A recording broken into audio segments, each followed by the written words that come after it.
Anda kembali menyaksikan perbincangan kami, pemirsa. Sebelum kita berikan kesempatan kepada Bapak Nurul Gufron untuk bisa memberikan tanggapan terhadap apa yang disampaikan oleh Mas Boyamin, karena ini menjadi hal yang begitu penting. Esensinya, kickback bukan penggunaan pasalnya, juga pasal berapa yang bisa menjerat. Ini mungkin Pak Gudri bisa berikan tambahan. Ya, itu tadi saya katakan ini kan pasal 12 hanya pintu masuk. Ya kan?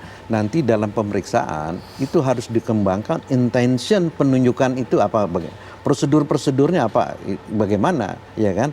Nah, jadi saya kira kita juga terlalu dini kalau menyatakan ini pasal-pasal tertentu. Tapi saya setuju itu pasal hanya membuka jalan untuk menangkap itu adalah OTT-nya itu adalah karena suap.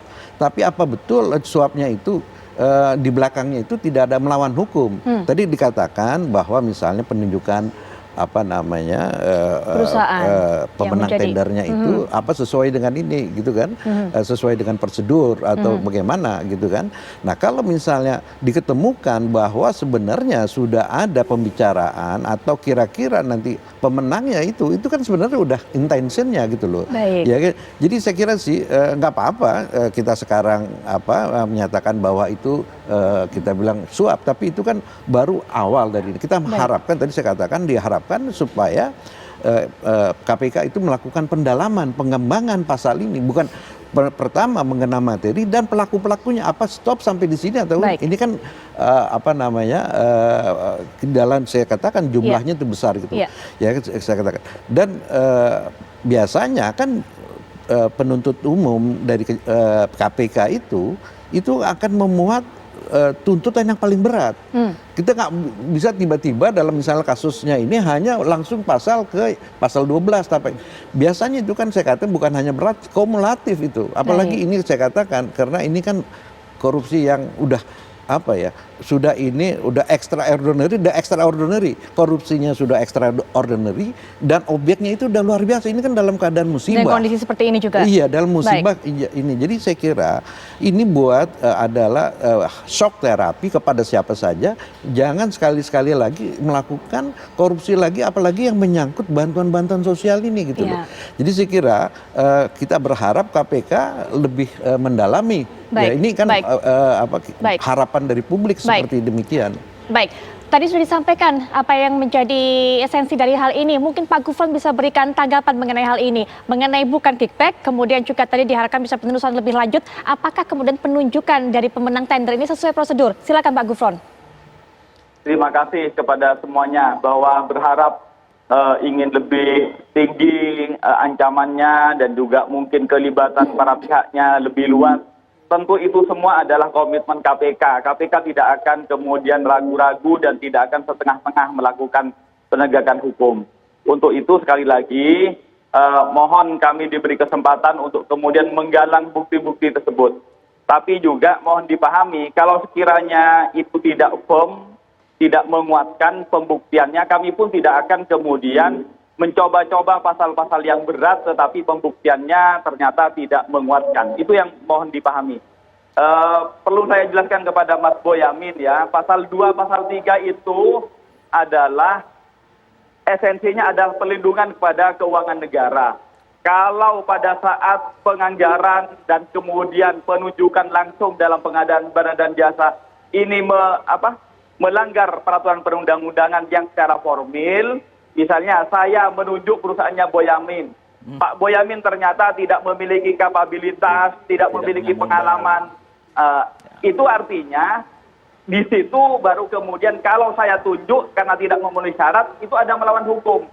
Tapi kalau Pak Boyamin dan kawan-kawan ternyata saya tunjuk, tapi kemudian ada komitmen bahwa saya tunjuk loh ya, kemudian Anda memberi sesuatu, itu adalah suap pasal 5, penerimanya pasal 12A dan B. Itu yang perlu dijelaskan supaya tidak kemudian seakan-akan KPK ragu ataupun tidak berani. Sekali lagi bagi KPK adalah intinya keterbuktian di hadapan persidangan. Baik Pak Gufron, nanti setelah jeda kita akan lanjutkan, kita akan berikan kesempatan untuk Mas Boyamin bisa memberikan tanggapan terhadap apa yang disampaikan oleh Bang Deddy Sitorus tadi. Jangan asal asumsi, begitu. Kami segera kembali.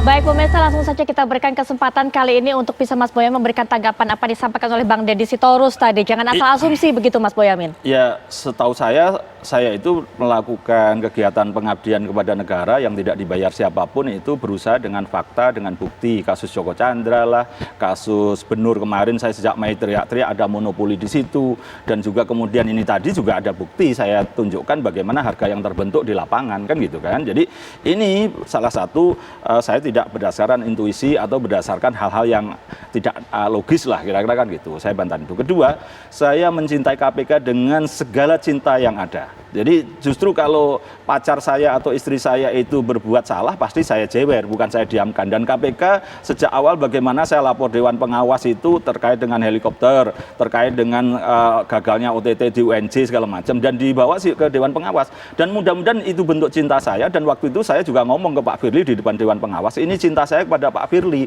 Justru saya harus mencubit kalau Pak Firly salah, dan ini mudah-mudahan ini bangkitnya KPK, karena salah satu meskipun 0,001% itu Baik. cubitan saya juga gitu. Baik. Berkaitan dengan pengadaan. Tadi misalnya subkontraktor boleh, itu betul, saya juga paham itu. Tapi BPK mengatakan keuntungan maksimal 20%. Jadi dari 300 dipotong 20% kan 60 juta. Apa 600 sorry 60 ribu kan 60. Jadi maksimal yang boleh dianggap keuntungan itu ya 60 ribu. Artinya barang yang harus diberikan pada masyarakat senilai 240 ribu.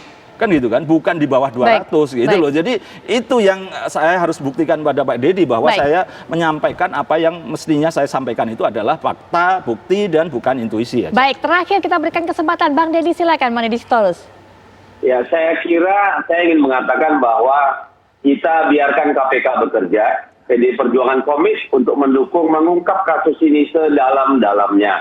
Karena kami percaya bahwa banyak pihak yang pasti juga bermain di dalam persoalan ini, ya, baik itu dari birokrasi maupun pengusaha maupun yang lain. Baik. Ini menurut saya hanya salah satu ini. Tapi yang paling penting menurut saya adalah kita belajar dari keadaan ini. Kita belajar bagaimana memperbaiki sistem pengadaan barang dan jasa yang lebih baik.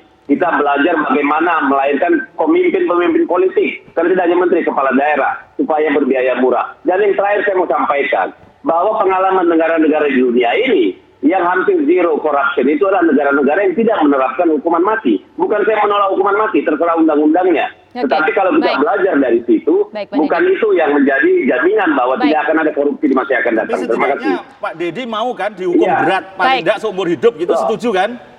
Setuju, sesuai dengan pengadilan. Karena saya pentingnya ada bagaimana proses judisialnya. Baik Bang Deddy, masih ada waktu mungkin untuk Pak Gufron singkat saja. Pak Kudri. Kalau kita bicara di sini memang itu hanya asumsi dan insinuasi, tapi nanti kan di pengadilan itu akan mencari kebenaran material. Baik. Ya kan, kita nanti akan lihat kebenaran material itu ada di pengadilan. Dan saya mau ingatkan di sini bahwa Mahkamah Agung itu sudah mengeluarkan wanti-wanti melalui Perma nomor 1 tahun 2020 bahwa ini bisa diancam memang hukuman mati. Jadi ini betul-betul ada pegangan buat hakim untuk memutuskan dan tidak ragu-ragu mencari ancaman maksimum. Karena ini saya katakan lagi adalah korupsi yang extraordinary. Korupsinya itu udah extraordinary, sekarang extraordinary. Jadi double extraordinary gitu. Baik Pak Kudri, terakhir Pak Gufron mungkin bisa singkat berikan tanggapan juga sekaligus penutup. Terima kasih kepada semuanya, termasuk masyarakat. Silahkan masyarakat mencermati dan juga melihat dan juga mengkritik terhadap kinerja KPK. KPK akan bekerja seserius mungkin. Karena nanti pertarungannya di persidangan itu bukan spekulasi, bukan coba-coba. Karena itu sekali lagi kami harus firm pada alat-alat bukti yang ada. Oleh karena itu sekali lagi dukung kami. Kalau memang ada bukti-bukti baru, silahkan masyarakat juga memberikan kontribusi pembuktian terhadap asumsi-asumsi tadi. Baik. Demikian yang kami harapkan, terima kasih. Pak Nurul Gufron, terima kasih untuk waktunya sudah berkenan untuk bisa tergabung dengan diskusi ini. Bang Deddy Sitorus juga terima kasih Bang, sudah 2 hari menerima kami tentunya, sudah memberikan tanggapannya. Pak Kudri terima kasih untuk pandangan hukumnya. Mas Boyamin juga sudah terima kasih memberikan apa yang temuan di lapangan. Sekali lagi terima kasih. Dan pemirsa, kami akan segera kembali setelah jeda berikut ini mengajak Anda melihat ini vaksin Sinovac yang sudah tiba kemarin. Siapa saja yang mendapatkan prioritas untuk mendapatkan vaksin ini dan bagaimana kelanjutannya. Kami segera kembali.